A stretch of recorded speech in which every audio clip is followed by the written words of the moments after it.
जम्मू कश्मीर में पीडीपी भाजपा के सरकार बनाने पर राज्य में विपक्ष ने अलग अलग प्रतिक्रियाएं दी हैं। उनका कहना है कि ये मौका परस्त सरकार है और लोगों के साथ धोखा करेगी। कांग्रेस ने कहा कि ये सरकार ज्यादा देर नहीं चल पाएगी। जम्मू कश्मीर में करीब 2 महीने से सरकार बनाने की कवायद को हरी झंडी दिखाई गई है, जब बीजेपी के अध्यक्ष अमित शाह और पीडीपी की नेता महबूबा मुफ्ती ने नई दिल्ली में ऐलान कर दिया कि दोनों पार्टी कुछ ही दिनों में सरकार बनाने जा रही है। सरकार गठन को लेकर कांग्रेस का कहना है कि मुफ्ती मोहम्मद सरकार नागपुर से आरआरएस हेडक्वार्टर से कंट्रोल करेगी और यह सरकार ज्यादा दिन तक नहीं चल पाएगी।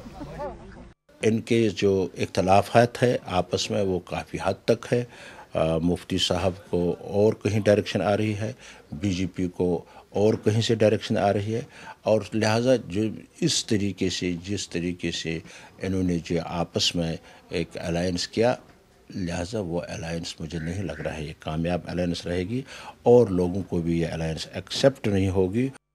वहीं नेशनल कॉन्फ्रेंस के नेता तरनजीत सिंह टोनी ने कहा कि भाजपा और प्रधानमंत्री नरेंद्र मोदी कहते थे कि बाप बेटी की फैमिली रूल को खत्म करना है, पर क्या अब वह अनुच्छेद 370 को लेकर कुछ करेगी कि उनके वादे सब धरे के धरे रह जाएंगे।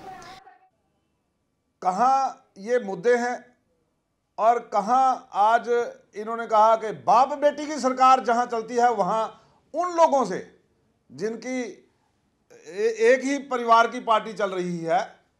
अब मोदी जी के परिवार से कोई है नहीं है सियासत में, तो वो ये बात कह सकते हैं, वरना बीजेपी के भी तमाम जो लीडर हैं उनकी भी बच्चे सियासत में आगे आगे चल रहे हैं।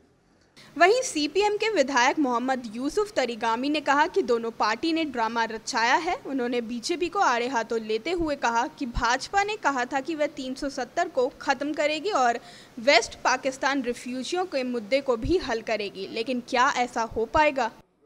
और अगर कुछ लोग ये कहें कि ये ड्रामा रचाया गया, महज ये जो अपॉर्चुनिस्ट मौका परस्ती का गठजोड़ है इसे हजम करवाने के लिए, भला किसे मालूम नहीं है कि जम्मू में इलेक्शन लड़ा बीजेपी ने, मुद्दा क्या था, मुद्दे क्या थे, इश्यूज क्या थे।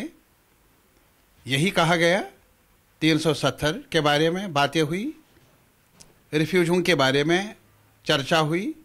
उधर नेशनल पैंथर्स पार्टी के नेता बलवंत सिंह मनकोटिया ने कहा कि बीजेपी 1993 से एक विधान, एक संविधान और एक प्रधान के लिए लड़ रही थी, लेकिन क्या वह अब सब कुछ सरकार में आकर कर पाएगी?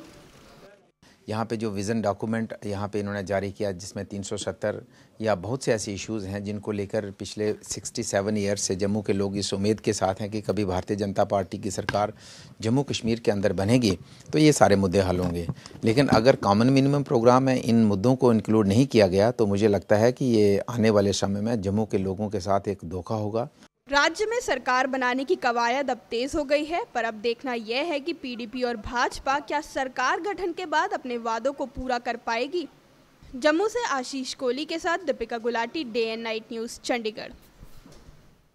खबरों की दुनिया में आइए, हमारे साथ कहीं भी और कभी भी जुड़िए। हम मिलेंगे फेसबुक पर, हम दिखेंगे यूट्यूब पर, हमें फॉलो कीजिए ट्विटर पर।